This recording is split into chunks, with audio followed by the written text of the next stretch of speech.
కలియుగం కాల పరిమాణం 4,32,000 సంవత్సరాలు. అందులో సుమారుగా 5,000 సంవత్సరాలు గడిచిపోయాయి. హిందూ, బౌద్ధ కాలమానాలకు ఆధార గ్రంథమైన సూర్య సిద్ధాంతం ప్రకారం క్రీస్తు పూర్వం 3102 ఫిబ్రవరి 13 కలియుగం ప్రారంభమైంది. కృష్ణుడు సరిగ్గా అదే సమయానికి అవతారాన్ని చాలించాడని హిందువులు భావిస్తారు. కలియుగాంతంలో కల్కి రూపంలో భగవంతుడు అవతరించి తిరిగి సత్యయుగ స్థాపనకు మార్గం సుగమం చేస్తాడు. మరి కలియుగం ఎందుకు ప్రారంభమైంది? కలి రాక్షసుడు ఎక్కడ నివసిస్తున్నాడో తెలుసా? ఈ విషయాలు ఈ వీడియోలో తెలుసుకుందాం. కలియుగం ప్రస్తుతం మనం ఉంటున్న కాలం. అయితే ఈ యుగ పురుషుడు కలి. ఆ కలి ఉండడానికి పరీక్షిత్తు మహారాజు ఇచ్చిన స్థానాలు తెలుసుకుందాం. యుగాలు 4. అవి కృతయుగం, త్రేతాయుగం, ద్వాపర యుగం, కలియుగం. ఇప్పుడు మనం ఉన్న యుగం కలియుగం. యుగాల సృష్టిలో 4వ అన్నదమ్ముడు కలిస. ద్వాపర యుగంలో అన్న చెల్లెలకు పుట్టినవాడే ఈ కలిపురుషుడు. ఇతని కాలాన్నే కలియుగం అంటాం. ఈ యుగం మిగతా యుగాల కంటే చాలా భిన్నంగా ఉంటుంది. ఈ యుగం అయిపోయాక సృష్టి అంతమైపోయి తిరిగి యుగాలు ప్రారంభమవుతాయి. కలియుగంలో కలిపురుషుడు ప్రభావం చాలా దారుణంగా ఉంటుంది. కలి ప్రభావం వల్ల దేవతలకు హవిస్సులు అందవు. వేదం అవమానింపబడుతుంది. పితృదేవతలకు శ్రాద్ధం పెట్టరు. ధర్మం, భూమాత, గోమాత అవమానించబడతాయి. అసత్యం, బంగారం, డబ్బు చాలా ముఖ్యమవుతాయి. కష్టపడిన వారికి ఫలితం తక్కువ, కష్టపడని వారికి ఫలితం ఎక్కువ. శాస్త్రీయత పేరుతో దైవభక్తి ఉండదు. మనుషుల్లో నీతి, నిజాయితీ ఉండదు. దాన ధర్మాలు ఉండవు. తల్లిదండ్రులు, అత్తమామలు, అక్కా చెల్లెళ్ళు అనే అనుబంధాలు తగ్గిపోతూ ఉంటాయి. చివరకు కలి వైపరీత్యం వల్ల యుగాంతం వచ్చి కరువులు, వరదలు, యుద్ధాలు, ఆకలి చావులు వచ్చి యుగం అంతమైపోతుంది. కలి పురుషుడు వీరిలో ఎక్కువగా ప్రవేశిస్తాడు. ధర్మబద్ధంగా పరిపాలిస్తున్న పరీక్షిత్త మహారాజు దేశంలో ఒకరోజు ఒక గోమాత ఏడుపు వినిపించింది. తన దేశంలో బాధతో అనేది ఉండకూడదు. మహారాజు ఆ గోమాత దగ్గరకు వెళ్ళాడు. ఆ గోమాత ఎద్దుకు 3 కాళ్లు విరిగిపోయి 1 కాలే మిగిలి ఉన్న విషయం చెప్పింది. ఆ ఆవుని ఎద్దు ఊరడిస్తూ ఉంది. ఏమైందని రాజు అడగ్గా ఎద్దు కాలి ద్వారా కలి ఈ యుగంలోకి ప్రవేశించాడని, అతను తన కాళ్లను నిర్దాక్షిణ్యంగా విరిచేశాడని చెప్పింది.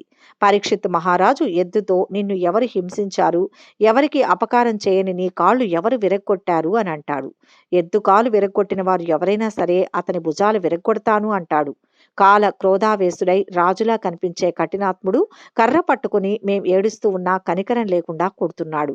నా కాళ్ళు అతనే విరగ్గొట్టాడని జవాబిచ్చింది ఎద్దు. అతను కలిపురుషుడని పరీక్షిత్ మహారాజుకు తెలిసింది.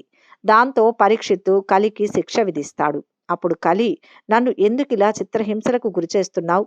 ఇది కలియుగం కాబట్టి నేను ఖచ్చితంగా భూమిపైకి రావాల్సిందే. ఇది వదిలి నేనెక్కడుండాలి? నేను ఎక్కడ ఉంటే నువ్వు అక్కడికి వచ్చి చంపుతానంటే ఎలా?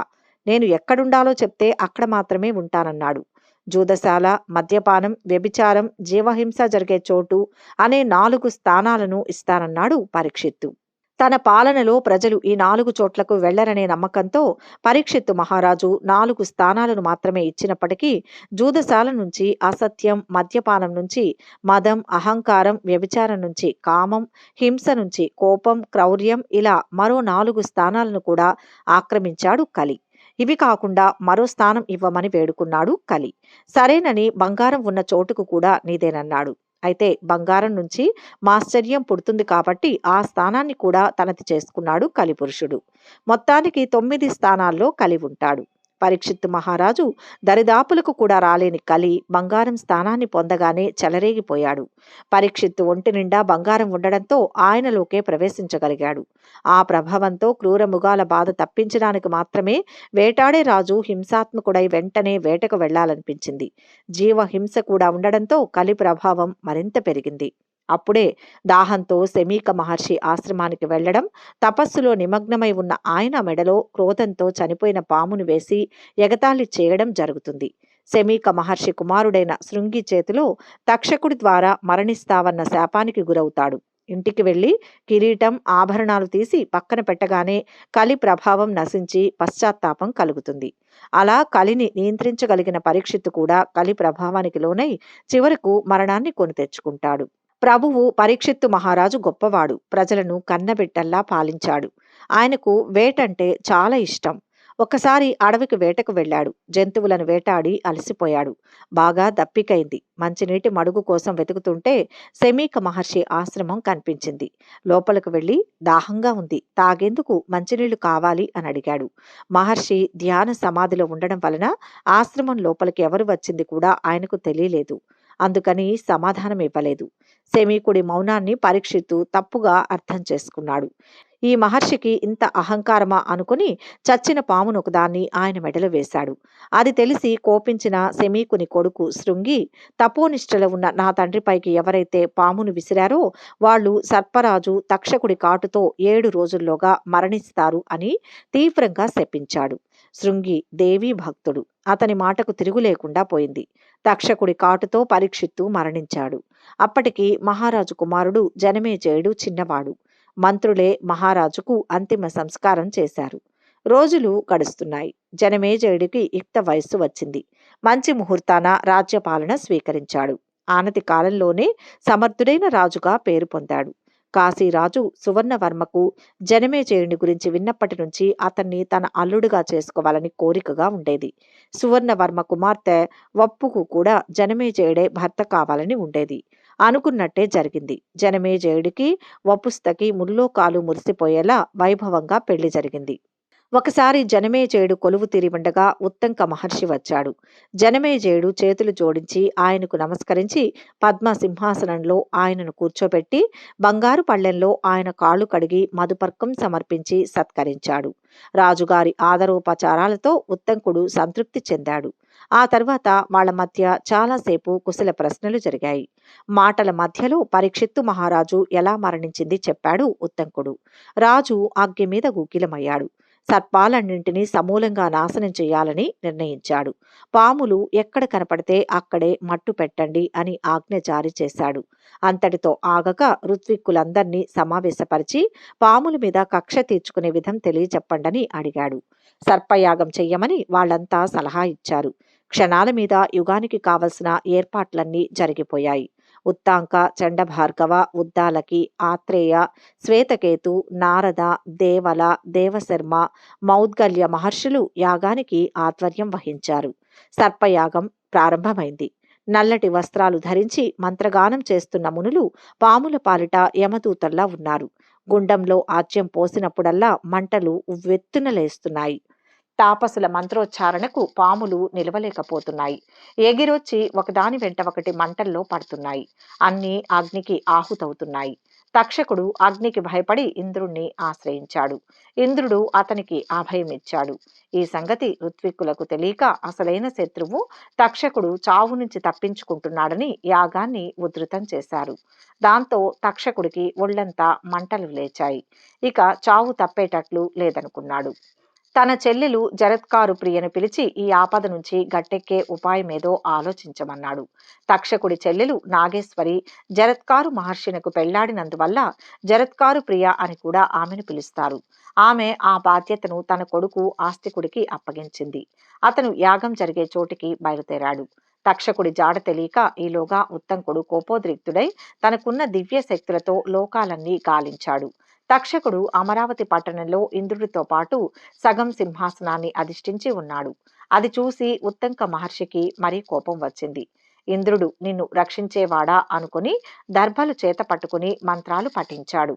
ఇంద్రుడు, ఇంద్రసింహాసనం, తక్షకుడు అందరూ యాగగుండంలో మాడి మసైపోవాలని ఉత్తారకుడు శపిస్తాడు. ఇంద్రసింహాసనం కదిలింది. ఇంద్రుడు, తక్షకుడు నిలువెల్లా వణికిపోయారు.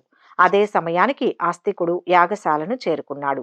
యాగశాలలోకి ప్రవేశించిన ఆస్తికుడికి జనమేజయుడు ఉచిత రీతిన మర్యాదలు చేసి కార్యార్థులై వచ్చినట్లున్నారు. నా వల్ల కాదగిన సహాయం ఏమిటో చెప్పండి, తప్పకుండా చేస్తాను అన్నాడు వినయంగా. సర్పయాగాన్ని తక్షణమే నిలుపు చేయాలి అన్నాడు. జనమేజయుడు నిశ్చేష్టుడయ్యాడు. అయినా ఆడిన మాట తప్పకుండా వీల్లేదు, తన వల్ల కాదగిన సాయం ఏదైనా సరే చేస్తానన్నాడు. చేసి తీరవలసిందే. సర్పయాగం ఆగిపోయింది. యాగంలో మృతి చెందిన పాములన్నింటికీ ముక్తి లభించి జన్మరాహిత్యం కలిగేలా దీవించాడు ఆస్తికుడు. జీవహింసకు మించిన పాపం లేదు. మనస్సులో చీకట్లు ముసిరిన వాడే హత్యలు చేస్తాడు. కక్ష కార్పణ్యాలు నిండిన మనస్సులోకి వెలుగు చొరపడదు. బుద్ధిని, అంతరంగాన్ని విశాలం చేసుకో అని ఆస్తికుడు జనమేజయుడికి ఉపదేశించాడు. జనమేజయుడికి జ్ఞానోదయమైంది. జనమేజయుడు సర్పయాగం నిలుపు చేసిన తర్వాత అశ్వమేధ యాగం చేశాడు. వేదవ్యాసుడు ఆ యాగానికి హాజరై జనమేజయుడికి జీవన్మరణ రహస్యాలను బోధించాడు. నీ తండ్రిని నీకు చూపిస్తాను, స్వర్గంలో ఉన్న పరీక్షిత్తుని కిందికి దిగిరమ్మని మహర్షి ఎలుగెత్తి పిలిచాడు. అంతే, పరీక్షిత్తు మహారాజు దివ్య దేహంతో ప్రకాశిస్తూ జనమేజయుడి ముందు ప్రత్యక్షమయ్యాడు. జనమేజయుడి ఆనందానికి అవతుల్లేవు. వినయంగా వంగి తండ్రి పాదాలను తాకాడు. తండ్రి బిడ్డను ప్రేమగా దగ్గరకు తీసుకుని గుండెలకు హత్తుకున్నాడు. వెంటనే అంతర్హితుడయ్యాడు. వ్యాస మహర్షి మహిమకు అందరూ ఆశ్చర్యపోయారు. ఇది జనమేజయుడి కథ. ఈ జనమేజయుడికే వ్యాస మహర్షి శిష్యుడు వైశంపాయనుడు మహాభారత కథని వినిపించాడు. కురుక్షేత్ర మహాసంగ్రామం ముగిశాక దాదాపు 36 పాండవులు రాజ్యపాలన చేశారు. అనంతరం పరీక్షిత్తుకు రాజ్యభారం అప్పగించి పాండవులు అరణ్యాలకు తపస్సు చేసుకునేందుకు వెళ్లారు. పరీక్షిత్తు సుమారు 60 సంవత్సరాలు రాజ్యాన్ని ఏలాడు. ఆ తర్వాత జనమేజయుడు పరిపాలించాడు. ఇది అంతా కలి ప్రభావం వల్ల జరిగిందని ప్రతీతి. కలి ఎలాగైనా వెంటాడి తీరుతాడు. ఈ యుగంలో ధర్మం అడుగంటి ఉంటుంది. కాబట్టి ఎవరికైనా చిన్న సాయం చేసినా కలి నుంచి మనం కొంత తప్పించుకుంటాం. మనస్ఫూర్తిగా రోజుకు ఒక్కసారైనా దైవస్మరణ చేసినా చాలు, కలి నుంచి మనం కొంత తప్పించుకుంటాం. దాన ధర్మాలు చేయడం, పెద్దల శ్రాద్ధ కర్మలు మర్చిపోకుండా చేయడం, నోరు లేని జీవాలను ఆదరించడం, కాశీకి వెళ్ళినట్లు మనసులో తలుచుకున్నా చాలు, కలి పురుషునికి దూరంగా ఉండవచ్చు. నిత్యం ఒక్కసారైనా క్రింది పద్యాన్ని స్మరిస్తే కలి భయం ఉండదు. పురాణాలు చెబుతున్నాయి. కలియుగాంతంలో కల్కి రూపంలో భగవంతుడు అవతరించి తిరిగి సత్యయుగ స్థాపనకు మార్గం సుగమం చేస్తాడని ఓ నమ్మకం. వీడియో కనుక మీకు నచ్చినట్లయితే లైక్ చేయండి, షేర్ చేయండి. మరిన్ని ఆధ్యాత్మిక విషయాల కోసం మా ఛానల్ను సబ్స్క్రైబ్ చేసుకోండి.